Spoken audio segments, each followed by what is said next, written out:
Which was? All right, thanks. Well, good morning. It's a pleasure to be here at this symposium and join our distinguished colleagues who traveled all the way from the East Coast, from Maryland and Tennessee. So it's a pleasure to be on the program. I'm all that stands between you and lunch. And my subject is rare presentations of MS. Now, I can't remember how I got this topic because I don't remember making it up myself. But I think somebody said, how about this? And I said, okay. And that was before I thought about what it was going to take to learn something about it.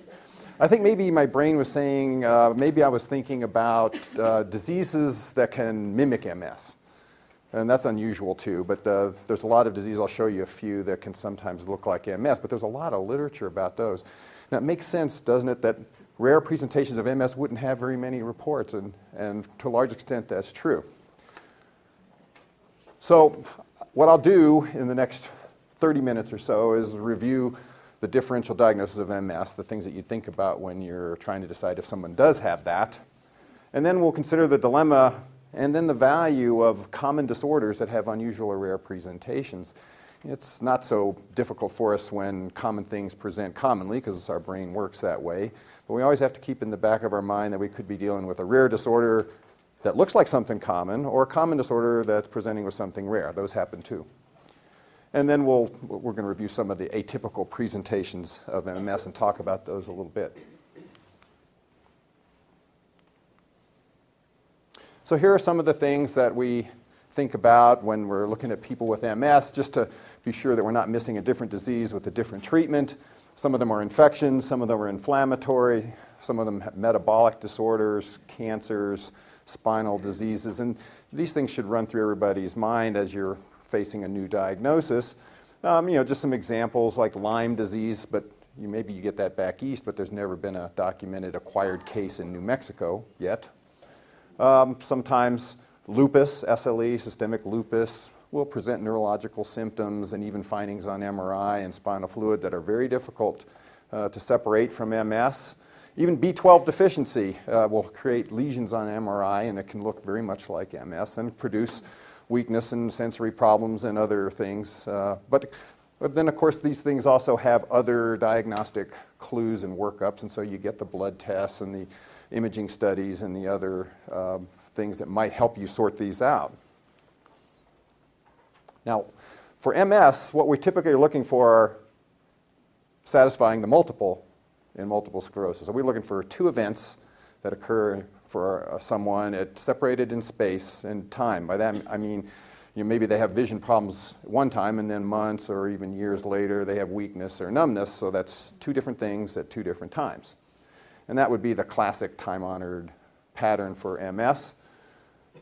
Recently, because we've used MRI long enough, we understand how the MRI changes in MS, and so we can use that as part of the diagnosis, and we can look for changes on the MRI rather than waiting for someone to have a new event or have an attack at a different time.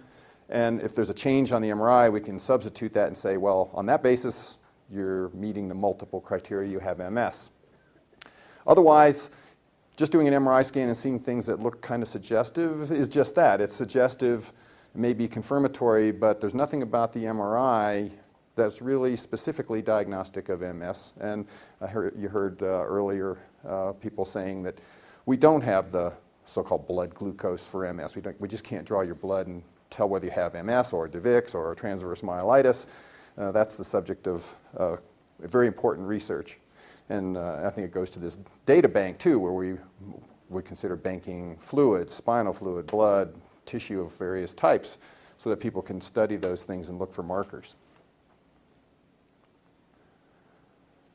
So here are some unusual or rare presentations of MS. I put early onset MS because MS doesn't usually occur in children. It does, but it's not a very common thing. Transverse myelopathy in children as a presentation of MS. Now, transverse myelitis is not particularly rare as a manifestation of MS, but in the childhood group, it would be a rare one. We'll look at that. Patients who come in with no particular physical findings, but they have a lot of cognitive problems. They look like they're having a dementia. Occasionally, that will be a presentation of MS. Sometimes patients will come in and you'll think maybe they had a stroke along the way because they're having language problems and other disorders of being able to speak correctly, and that's been noted. And some people have depression that goes on for a long time before the diagnosis of MS is made, and even a few have psychoses, schizophrenia-like events or bipolar manic depression kinds of presentations, with hallucinations, visual, auditory, misperceiving reality that we usually associate with psychiatric illnesses. Again, these are rare, but they have happened. And then late onset MS. Again, MS tends to affect people in the mid-range of their life, and so as you get older, the presentations of new MS get rarer, and so you have to think in that older group, could it be something else? And then an interesting, unique category that we've just come to see in the last few years, people with rheumatoid arthritis and a few other different disorders who are receiving drugs that are called anti-tumor necrosis factor alpha blockers. And I won't say anything more about that, but I'll show you.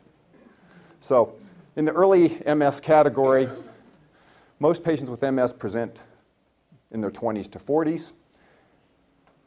Less than, usually 3 to 5% is the number, present at ages less than 16.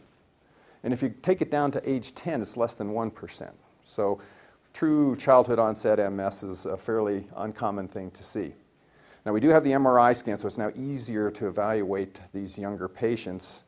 And because of that, and of course the existence of potential treatments that might make a difference, there's an interest in childhood MS, and there are even some childhood MS centers being set up across the country to collect these patients, since no one center tends to have very many. Now, if you look at the common presenting symptoms in childhood MS, I took these two examples from a Canadian database they call COSTAR, and looking at childhood MS, they had 116 that they reported a few years ago, and then 1,700 adults a little more recently. And these are the presenting signs, so sensory symptoms, optic neuritis or loss of vision, brainstem signs like double vision, gait disorders, balance problems, dragging your foot. And you can see they're not very different. So there didn't seem to be a huge difference, and some of the other studies didn't seem to show any differences in this kind of thing. Patients in the pediatric age range and in the adult age range tend to present with the same kind of symptoms. Now, the mean age of onset in the childhood group, remember all under 16, was a little over 12 years. And they still have the female to male preponderance, which we see in MS and so-called autoimmune diseases. Women tend to get it more than men, presumably for genetic reasons. But if you looked at the group that was 13 years of age, and there were 18 of those, the incidence went up to 3.5 to 1. And if you looked at the group that was 14 at onset, it was 7.7 to 1. And so there was some thought that, well, the numbers are small, so you can't make firm conclusions, but maybe what this is pointing at is that we think that maybe MS is a disease that's genetically predisposed, so you have the risk factors, but you don't get MS until something triggers it. And the trigger seems to occur somewhere around puberty. So for girls, age 13, 14 would be a typical time, and maybe the onset of MS is a little higher because of that. Hard to prove from the numbers. Most of the pediatric patients who have these relapses recover pretty well, although in this database where you can follow them out for a considerable amount of time, by the time they're out 23 years later, that's quite a ways, but they're starting young, so they're still young. They're in their 30s. 50% of them are now slowly progressive. They have that so-called secondary progressive form of MS. By age 28 or so, half of them had reached EDSS-3, and at 32 years of age, half of them were using a cane to walk. So even though the thought has been that childhood MS is a little more benign, patients recover better, it may be that that's because of the plasticity of their nervous system. Initially that's true, but as time goes on, they are accumulating disability, and because they're young, they have MS a much longer period of time. So another question that comes up in children, of course, is it MS or acute disseminated encephalomyelitis? There it is. So we know that childhood MS is rare, or at least compared to frequency in adults, whereas ADEM is considered to be much more common in children than in adults. Some of the distinguishing characteristics, The ADEM presents with a more disseminated kind of inflammation. I mean, it's affecting more areas of the brain and the nervous system, so the patients tend to have more neurological manifestations. They have more prominent mental status changes, confusion, headaches, fever, even seizures, whereas MS relapses tend not to have that. The MRI tends to show poorly limited lesions, where they're not quite as defined as the MS lesions are, and they tend to be involved in the deeper parts of the brain a little bit more. And typically, ADEM is monophasic, so kids go through, they have an event, they get treated, hopefully they get better, and many of them don't have another event, but some do. And so when ADEM, so-called ADEM patients, children, have a second event, then the question is, now do we call it MS, or are there relapsing forms of ADEM? So one study looking at these presentations in children came from a French database where they had 296 children. They got these records, they surveyed and put them together and kind of created a survival analysis. So as long as they had data, they kept putting it in for the kids. If they lost contact for whatever reason, then that patient was dropped out of the analysis. And they had mean follow-up on these nearly 300 children for almost 3 years. Here's an example of spinal cord lesions, these bright signals here in the cervical cord, which you've seen on a previous slide. So the age at onset for the children that ended up having what they thought was MS was 12, so a little older than those that ended up with the diagnosis of ADEM, which was a little around 7. And there's another entity of a focal single event where it's not quite as diffuse as the ADEM, and it doesn't go on to repeat like MS. It's just one symptom like vision loss or numbness or weakness that's there for a while and goes away. Those may also be a separate kind of group, and they had a similar age, 8.8, in between the two. Now, for those who presented, who ultimately had MS, but started off with transverse myelitis, so only 8% of the childhood MS had that as a presentation. So that was sort of the basis of putting it in here, that transverse myelitis in children who go on to have MS is a rare heralding symptom. Even less so for ADEM. Only 2% of the ADEM group had transverse myelitis as their main presenting symptom. In the single focal events, though, much more. 63% have the so-called transverse myelitis as this single event. So prognostic factors. Of the 296 patients, 57% of them at the end of the time they were able to be followed ended up with a diagnosis of MS. 20% of those were initially diagnosed with ADEM, so a certain group of patients that get this acute disseminated encephalomyelitis diagnosis, about 1 in 5 will go on to have MS by having another event. And their hazard ratio for separating them is you were going to have a second event more likely if you were over a 10 when you had your first event. So the risk ratio was 1.6 or 7 times those who didn't, who were less than 10. If the MRI looked like MS, it increased the likelihood of another event by 1.5. If you had an optic nerve onset, so vision loss, it was 2.5. So that's more predictive. But myelitis at onset was not. So you actually had less chance of having a relapse if you had myelitis at the onset. So you're left with the relationship between ADEM and MS is a little bit controversial. There's a gray zone in the middle where ADEM that looks like ADEM can turn into MS, and the exact factors driving that are not known. Can't always get this thing to go. There we go. So what about presentations with cognitive dysfunction? Well, if you take a group of MS patients across the board and test them carefully with neuropsych testing, roughly half of them will have a measurable problem in some cognitive area, like memory or speed of processing. And these impairments can occur early. There have actually been some studies where up to 85% of patients with definite MS for at least 2 years, or even those that only had optic neuritis, had fairly high incidence of detectable cognitive abnormalities. Now, the patient who comes in with only cognitive signs and no other evidence of a neurological problem is much more rare than that, and it's actually difficult to find more than a handful of cases. And maybe part of that, it doesn't make sense that it wouldn't happen because we know there's such a high incidence of cognition. So why is it that physicians don't recognize cognitive problems as an onset? It may be that they're vague and the patients may have other reasons. They're depressed, they have stressful things going on in their life.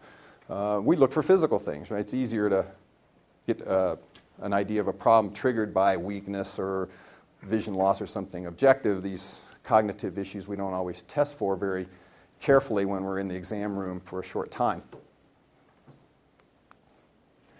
This is some of the patterns of cognitive deficits that patients with MS tend to have. They have memory problems.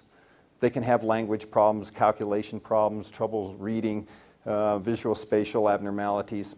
And then there are some patients who present with seizures or have seizures as part of their MS. And so when you see this pattern of cognitive problems, we know that they often originate in the cortex of the brain. So it starts to point you to looking at the cortex, what's going on there in MS, which is typically thought to be a white matter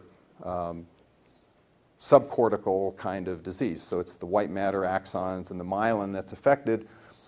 Recently we've come to learn that the cortex is heavily involved and it's an important aspect of the disease.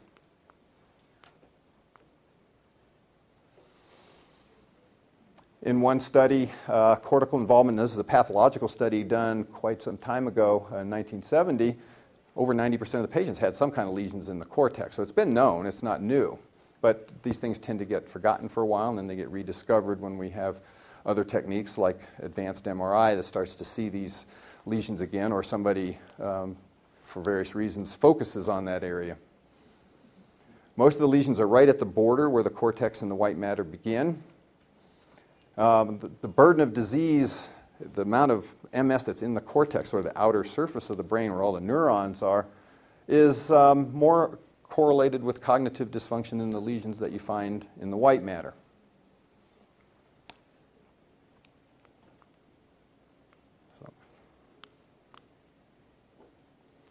So I'm moving a little quickly here. How are we doing? We're good. So language dysfunction, another cortical function similar to memory and other cognitive functions of the brain. As an initial presentation, patients coming in with a language problem is exceedingly unusual. There are a handful of case reports of patients coming in, and of course if these are adults, your first thought would be that they're having a stroke or maybe they have a tumor or something. Recovery of language usually is pretty good after you give them a typical treatment with steroids. Most of the language problems that you do see in MS are in patients who already have the disease, and when they get the language problems, you scan them, you see typically large new lesions in the left side of the brain where most people have their language function. They have edema around them and they're pushing on things, and that correlates pretty well with the language problem. What about psychiatric onset, or the psychosis? Again, rare as an initial presenting symptom of the disease in the absence of any other signs or evidence that the person has MS. Depression is common in MS, though. Over time, maybe up to half of patients will have some problems with depression. It's often reactive. It's also part due to the disease. There's more depression than you would expect just because of disability and the problems that the disease can cause in people's lives. I mentioned that the psychiatric disorders can include illnesses like bipolar with manic episodes, severe depression, and even schizophrenia-like symptoms. In some studies, the psychosis has been brief. Of course, they're being treated. And it tends to occur after they've had MS for a period of time. So again, it's not common for somebody walk in with a psychiatric problem. However, there are patients who do present with depression. And there are patients in mental institutions or in psychiatric centers who, when they're studied carefully, look like they might have MS that was undiagnosed. And there's an example here. Someone did a study of 2,783 psychiatric inpatients and just did MRIs on everybody. And nearly 2% had MRI findings that would make you at least wonder if they didn't have MS. So that's 53 patients whose maybe some of their symptoms could be explained by a disease that was unknown and maybe had a different treatment. And a little less than 1% met the MRI criteria for MS. So if you really got specific and said, well, you have to have so many lesions of such and such a shape in these locations to have a high probability of it being MS, still about half of that total 53 probably would have a high probability of having the disease. So when patients come in with depression and there's no other explanation, if there's subtle neurological findings, I think an MRI probably is a good thing to do. Now, of course, a lot of the depression and the psychosis that we get in MS we cause because we give people drugs that can do that. High doses of steroids will occasionally produce acute psychosis in certain patients. They'll all of a sudden have abrupt behavioral changes and confusion and difficult problems that require them to be hospitalized, even to be tapered off of the steroids or even treated for a short period of time. Fortunately, it tends to get better when you stop the steroids. That said, the steroids are pretty safe to do, and in the optic neuritis treatment trial, which is a pretty big study of patients who presented with optic neuritis and got treated with high-dose steroids or low-dose steroids or a placebo, of the 457 patients, there were only 2 complications. One was a pancreatitis, and they had 1 psychotic depression that they attributed to the steroid treatment. So at least in younger, healthier patients with an onset of only vision loss, the steroids are pretty safe. In patients who have other psychiatric or psychological risk factors, I'm sure it's higher than that. So to finish up with the onset groups, the late onset over 50 is another group of patients who sometimes have something other than MS, or at least it needs to be considered. So in a study of 640 patients who had definite MS, only 4.6%, less than 5%, had onset over age 50, and the mean age was 53 and a half. And half of those were relapsing, but at that late diagnosis, half of them are already progressive. So if it takes that long for the disease to make its initial presentation, a lot of them are already into that slow progressive phase. Interestingly, if they were over 54 in this study, all of them had progressive MS. So there's a pretty abrupt change there at that age, at least in this population. And when you see the white matter changes on the MRI in the older patients, you're thinking, could this be vascular dementia? Could it be hypertension? Could it be other ischemia, B12 deficiency, a whole variety of other things that can produce look-alike lesions on the MRI. And the last thing I wanted to talk about was this group of patients who are being treated with these tumor necrosis factor blocker drugs for diseases like rheumatoid arthritis. A tumor necrosis factor is a molecule that certain of your immune cells release. It's thought to be a pro-inflammatory cytokine. In other words, it seems to be elevated in situations where there's inflammation going on. It's elevated when MS patients are having relapses. Even when they're not, it can be elevated in the spinal fluid and in serum. And so the idea was, well, gee, if we can get tumor necrosis factor levels lowered, we might have a treatment for MS. And the same argument was made for rheumatoid arthritis. There was even a thought at one time that there were some similarities in the way the immune system was reacting to self in those 2 diseases. There was a treatment trial of a drug that basically soaked up tumor necrosis factor. It was the receptor for it, so if you put it into the blood, it bound up all the tumor necrosis factor and lowered the levels. And a treatment study in MS was started. It was called Lenercept, and it was one of the studies that was a failure and was stopped early because the patients were getting worse. They had more relapses. The relapses occurred earlier than the patients who were even on placebo. So it wasn't just that it was not better than placebo, it was worse than placebo. You were treated better if you were on placebo than if you were on this drug if you had MS. And so obviously they stopped the study. Subsequent studies have shown that in patients who get this kind of drug, that their MRI activity increases, not just having more relapses. You stop the drug, they tend to get better, but some continue to go on. So the question is, have you caused MS, or have you just triggered MS that was already there with this treatment kind of approach? And nobody's going to do a lot more experiments with it to find out about that.